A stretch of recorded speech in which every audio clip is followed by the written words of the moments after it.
In this short tutorial video, I will show you how to gather required information to use when requesting a new App Launcher button. This procedure is for Fire TV, Chromecast, NVIDIA Shield, ON, Xiaomi, and other Android-based devices. We will use Netflix for this example.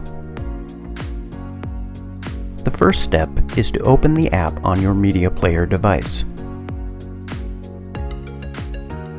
This app must remain open for the duration of the procedure.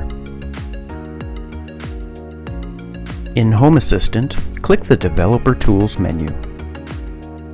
Select the Services tab on the top row.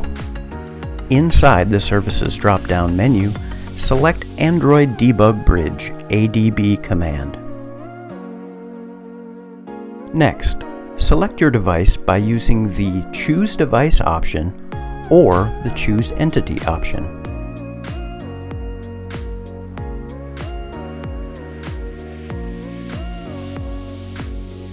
Enter the following command into the command box. This command can also be found below in the video description.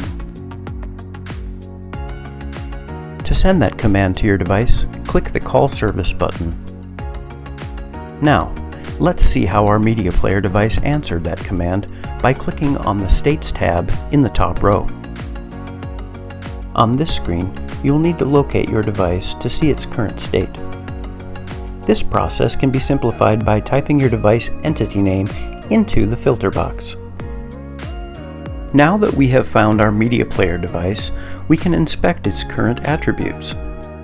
The section labeled ADB Response contains a response to the command that was sent. This is the required information that you need to submit with your request. Copy this section and paste it into the appropriate box inside the request form.